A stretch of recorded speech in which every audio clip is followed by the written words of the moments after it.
Good morning, everybody. Mestre Capoeira here in Tokyo. Give me a second here as I get this video. I got this new stand, and it's really, well, anyone who knows me knows that I'm not good at these kind of things. So let's see if we can't get this going. All right. Good morning. And I wrote a lot of notes today because today is something I really wanted to talk about because I feel it's really important.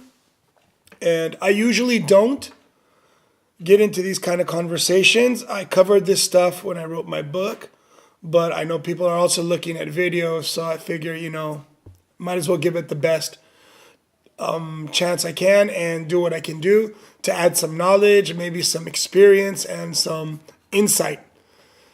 Okay, first of all, today's video is interesting because it's actually something I've been thinking about and something I wrote in my book into more detail in the Path of Capoeira.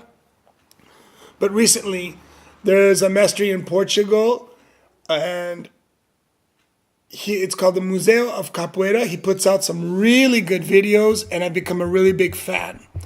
Mostly because it's something that he's putting out so people can think about, and I agree with that a lot. I don't agree with everything he says, and I'm going to go into Portuguese really quick to give a disclaimer. Então, aqui eu estou apresentando minha opinião sobre um vídeo que eu assisti da capoeira aqui no YouTube, da Museu da Capoeira, um site que eu gosto muito, e não conheço o mestre. Se o mestre vê, estou mandando um grande abraço, mestre Sukuri aqui do Tóquio, Japão, e eu fui muito impressionado com o vídeo sobre o valor da capoeira. E eu já escrevi sobre essas coisas no meu livro The Path of Capoeira, que está escrito em inglês e japonês. Porque acho que também no inglês tem que colocar muita coisa, porque tem muitas pessoas fora do brasileiro fazendo capoeira e eles têm que ter uma ideia do que a gente passa, desculpa, e uma ideia que a gente faz, né? Sou o mestre Marco Antônio, estou mandando um grande abraço e a gente está obrigado pela inspiração para fazer o vídeo, que os vídeos que você faz acho muito bom. Um grande abraço, qualquer coisa, me manda um e-mail, que também sou amigo do Mestre Boa Gente e a gente está junto, sempre batalhando para melhorar a situação da capoeira. Legal. Okay, back to English. Let me get It's spring here in Japan, and the hay fever has begun. So, Mestre Marco Antônio, he made a video, Museu de Capoeira. I highly recommend this site for everybody who does capoeira. And these are not things that can just be applied to capoeira teaching, but also to anything. Because as I was going through this, I was talking to a really good friend of mine who's been running a yoga studio here, and she says it's the exact same situation. So let's not assume it's only capoeira, and let's understand it's a human condition. First, what the video was, what is the value of capoeira? It's in Portuguese, so if you can understand Portuguese, I highly recommend for you to check it out. What is the value of capoeira? I want to take it a little bit different in my approach and not say, what is the value of capoeira? But things to keep in mind if you're going to teach capoeira or get involved in the instruction of capoeira.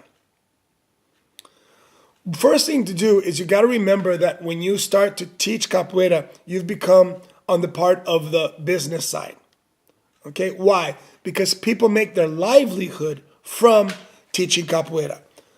That's already a given. I feed my kids, I pay for their education, I pay for their medical bills, for my wife's haircuts, everything. I pay from capoeira. Well, now also I have the restaurant, but it all came from capoeira for me. That's why for me, capoeira will always be something very special and sacred to me. So, it's become a business. Internationally, we have commercial capoeira, but it doesn't mean that it's a bad thing. Because it's how we use the concept that it's commercial and how we take it forward is how we can validate capoeira even more. In the video, Mestre Marco Antonio gave a good example of an event where people come to an event, and for example, as a producer of the event, you have costs. You have to pay for the masters, you have to pay for gas, you have to take them out to eat, place to stay, especially here in Tokyo, where people don't usually stay at somebody's house. We don't have that culture here in Korea, in Tokyo, so it's really different here. We generally have to get a hotel. I'm lucky that sometimes they can stay with Contramestre Linguiça, depending on if it's one person, maximum two. But there's costs to everything. The train to take them to go see someplace. I don't live from anything else, so I'm not getting an income, say, oh, I can use this disposable income to pay for that stuff. Everything I do comes from my capoeira money. So I have to be conscious of that. For example, one example was events. People come to the events, and everybody knows this type of person. I'm not saying this is capoeira, but I'm going to use it in the context of capoeira. People who show up to an event, for example, I didn't bring, but 2 really good mestres came to visit me. And I set up workshops for them. And they were really happy, and I did my best. My students came. Then, people they knew here in Tokyo, for example, didn't come to support their things. And they were both very upset. Actually, 3, even Mestre Boagenchi. They were very upset because, like, wait a minute, I thought these people wanted to learn capoeira and be a part of it. And when they meet them, they're always there. Regardless if they don't like me or not, they should have come to support that event the way I do. And I'll get into that later.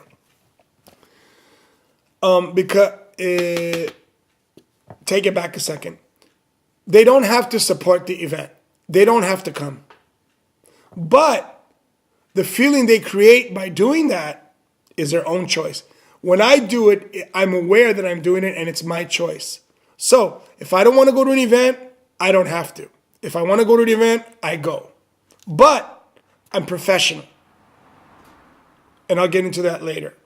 So we have people who come to events and just show up to take pictures with the masters, take pictures with the instructors, just to put their face there, to show they were there. But actually, were they really there? My students know when we have an event, we are the ones supporting the event. Even if my students only show up for the baches of the day, I still charge almost full price. Why? Because I have to pay for everything. We have to pay for the event. So when a student says, oh, I don't know, can I just show up for bachizado? Yeah, pay for the whole event. Or pay for a good percentage of it. Why? Because the money in the event generally barely covers the cost in a lot of situations. I've brought some masters here who have enriched my group, who have enriched my knowledge of capoeira. And I would do it again. I would bring them just to sit down and drink coffee for 3 days and talk. That's how much I value them. But I would still pay their fees because why? Their fees are not just a favor I'm doing to them. If someone is teaching capoeira or their job is capoeira, this is how they live. For example, I get offers sometimes, oh, Master Sukuni, can you come do a weekend workshop? And then I'm very clear about money. People who know me, especially the Brazilian community, know that I talk about money first. Not because it's the most important thing, because it is the most important thing. Once the money side is cleared up, then everything else is just a big, fun, loving situation. Nobody's stressed out. Generally, talking about money is what stresses people out. If I can't do it, I can't do it. If I can do it, I do it. I'm very clear. I make sure everything's in emails, not just verbal. Why? This is professional. So, for example, someone just comes in and takes pictures. What are they giving validity to? They're going around manipulating the system of what we do in capoeira just so they can take a picture, so they can say they were there. Not even saying, hey, look, I wasn't able to come. I just came to take a picture. But here is a workshop fee to support Mestre or your project, you're coming to Japan. You're coming to do workshops here. Think about that. Now that I have, like, we're doing several businesses here, I have the restaurant and I have the Capoeira Academy. If I take a day off, you're not paying me what I'm going to miss. People need to pay for what I'm going to pay the person who takes my space, plus enough value for me to go. Now that for me to go value is enough, is my choice. If I like someone, if I want to go, if it's something interesting, if I know, for example, if I go to, let's say they call me to Thailand, I know that the money difference. I live in Tokyo. It's one of the most expensive cities in the world. So I can't expect to make the same amount of money, but there's always a way to negotiate. For example, there are things I love in Thailand that people give me, like, for example, I want to pick up some bracelets for shows or whatnot, and people took me there and they got me the local price to get things I wanted. There was a value in it for me, but that's my choice. But the minimum value would have to be, for example, I have workers, they have to be paid for the day. So if I'm not here, somebody has to take my shifts. Somebody has to teach my capoeira classes. They're just going to do it for free when people work? So no, I have to be able to pay the person. So when we do events or participate in events, we need to understand that there's costs involved and somebody has to pay for them. If you're not willing to pay for them, don't get involved. So as a teacher, when you're organizing events, think about these things. Be aware that people are going to try to take advantage of you. And you can say good or bad, but that's the situation. Okay? My students, I have a really good example. We went to our bachizado that we had in Korea. And my wonderful instructor that we recently joined our group, Dansaria, she's fantastic. Someone I respect and have a lot of love for. She came up to me. My son was coming to participate. He went with me to Korea. Loves capoeira. He's taking a break now, and one of my longtime students went, and she said, "Oh, they don't have to pay." And I said, "No, they do have to pay. Even one is formado that I gave a formado cordon." And then my son, he said, "Oh, but it's Master's son." I said, "No. He was working at the academia, helping me clean and do things, saving money, so that he has money to pay for his own work, for his own event." Why? Even when my wife comes to my restaurant and she works there and she's my wife, when she has an event or when I drink or when I have food outside of my work time, we pay.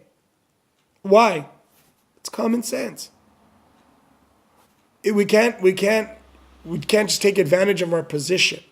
So my son pays for his workshops. He paid for his own bachizado t-shirts. My really good friend, he's formado here and he paid for the workshops. He is supporting the project. Think about that. He is supporting the project. And I've always done this, but I had a really good hashtera when I was visiting Mestre Ephraim a few years ago. Dear friend of mine. Fantastic capoeira teacher, performer. And I was doing my first workshop at his place, and he comes up to me and says, anyone who knows Mestre Beck, Mestre Calango, who I respect so much. And I mean, even when I meet them once in a while or talk to Mestre Calango once in a while on the internet, I'm always humbled how cool they are. And anyone who gets a chance, Mestre Beck in Maine and Mestre Calango in Boston are just fantastic people and great masters of capoeira. They found out later they had paid for my workshop. Wow,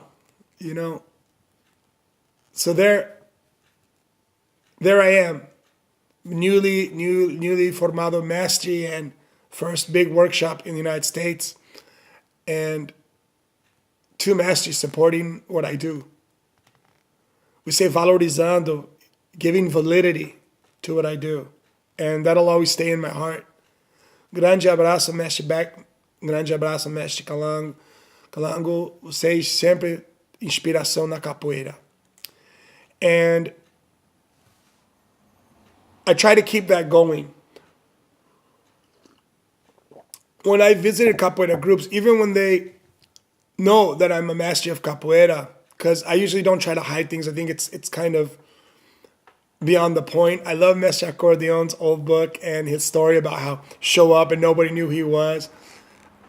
I'll admit that sounds fun, and I've done it.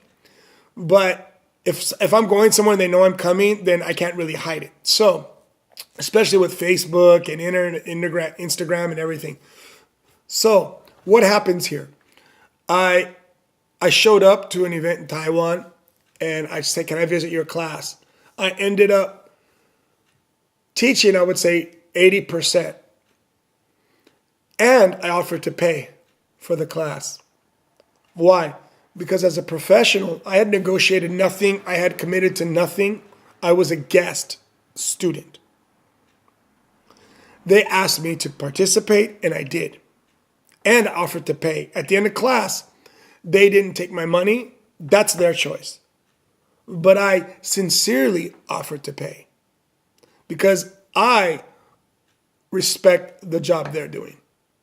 They have an academia. They have to pay their light, their things. Everyone who uses a space, right? Anyone who goes into, let's say, a laundromat, they're going to use the washing machine. You've got to pay.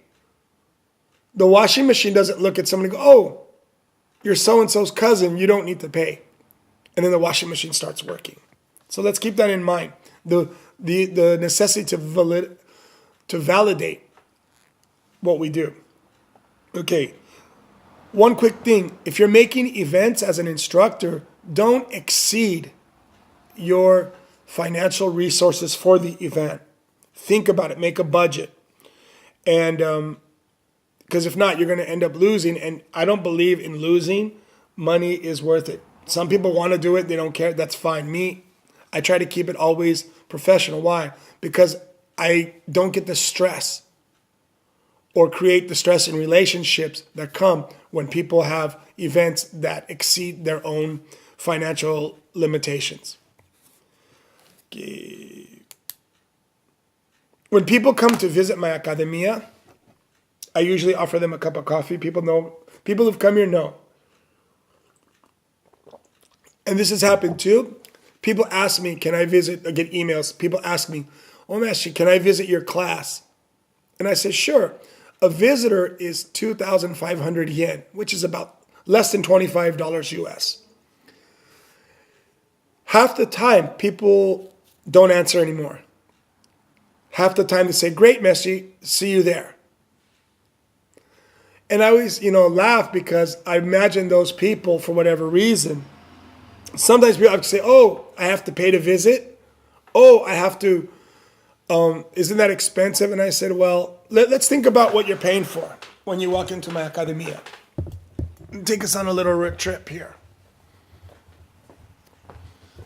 This is the front door of my academia. Looking in at my academia. First of all, you're paying so that I can pay the rent. You're paying for a place to hang your jacket. Beyond that, you're paying for all the time I've put in capoeira, all the time that I've sweat, all the time that I've given to capoeira and studied and worked hard, all the time that it took me to become fluent in Portuguese enough that I could read at a graduate level so that I can read all these books that are here in Portuguese. All the time that it took so I can learn the craft of capoeira, to make beating bows, to know how to tune pandero, to know how to sing a song. All the time it took me to buy a computer so that I can edit and do videos when people visit or for my students. All the time it took an investment to buy instruments that I cannot get here in Japan, that I have to import. All the time it took to clean this space, every time I use the vacuum bag, every time I use electricity, all the time to buy beating bows to have so my students can use, air conditioner, everything. All the time and all the resources, everything. But some people think that less than $25 for a class is too much. And I'll leave it at that.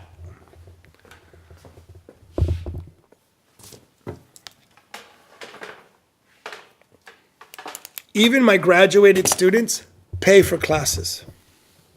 Why? Because they're here and they know, and I communicate to them that importance, that they are supporting what we do. Everyone always comes to me, and I laugh sometimes because I think it's funny. Not in a bad way, but in a lack of awareness way. Oh, capoeira is like a family, but you abandon your family. It's like showing up to your brother's bakery and just eating for free and not caring that he has expenses or he has employees to pay. Or you show up to your sister's cafe and you just drink coffee all day and you don't care. Think about that. You're supporting the thing. People ask me, do I have a monthly fee for students who are outside of me, for example, in Korea? I said, I don't. Why? Because I believe that if I do a good job as a master in leadership, then they'll call me for events, and that's where I make my money as a professional of capoeira. So you can choose how to do it, but you gotta be aware of what you're doing. Sorry, crossing out things as we go. Another thing is I think it's very important that we invest into ourselves in capoeira. For example, reading. In the last few years, I've produced 3 CDs. And yes, you can complain. You can say they're not very good. You can say whatever. But I don't look at them as a product I'm putting out there to sell. I'm looking at it as a way to check how my musical quality or musicalidade is getting better. I want to know how I'm improving on the musical side of capoeira. This is why I make these CDs. And with today's technology and with people's connections, people can do that anywhere, especially in first world countries. So to say, oh, I didn't know that about music, it's only because people didn't go after it. Yes, I know I'm blessed with some really fantastic, my wife over there, she's off to the cafe to get things ready.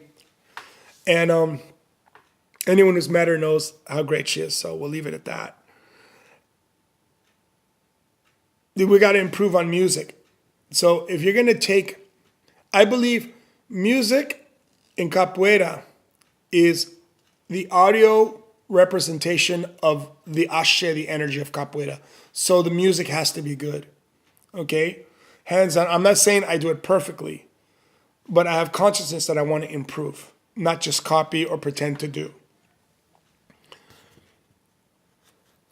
Recently, we throw around words when it comes to things such as capoeira, yoga, things that we cannot touch.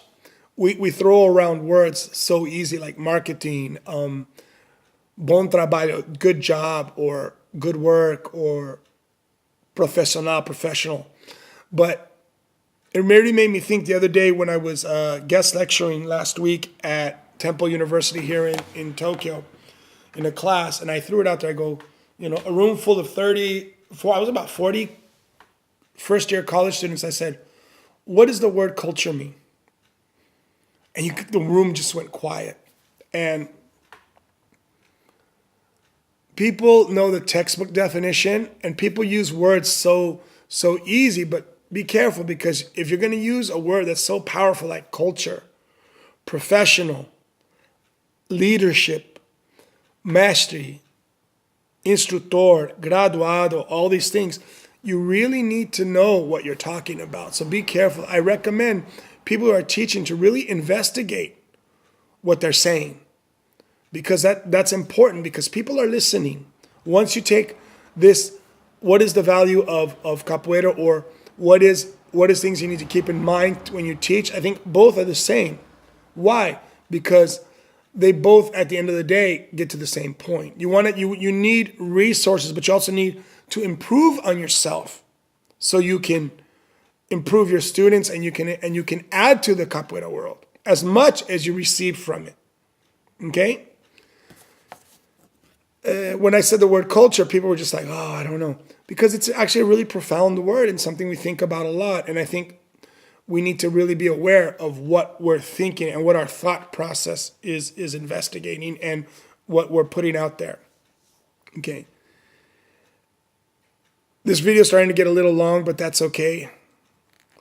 I want to wrap up by saying I support the arts and capoeira. I always have. People who know me here for 20 years in Japan, I've always been the first one to open my doors to art projects at the cafe. We're doing a lot. And Samba Chileya is, we've got gallery, we've got artists coming in. I've got African drummers coming in at the end of the month to do something. I'm thinking about a kid show for the things, but they're going to get paid. I'm not asking favors. I'm asking for a professional exchange of services for a certain amount of money. If I can respect them, then I hope they can respect me. Because I don't want to live my life thinking, what is the value of capoeira and how to get it? Or other people don't appreciate the value of capoeira, or other people don't appreciate what it takes to teach. So I want to be able to say, I understand, and be conscious that I'm aware of what it takes. So I guess that pretty much wraps it up, and I hope you guys have a little bit better example, a better idea of what it takes when you think I'm going to teach capoeira, or what is the value of capoeira. One more time, Mestre Marco Antonio in Museu da Capoeira, thank you so much for an incredible video. Muito obrigado pelo vídeo. E Mestre Marco Antônio, se mandar o link, convite, a gente aceitaria sim, com muito prazer. Grande abraço a todo mundo da capoeira, and I hope everybody likes this video.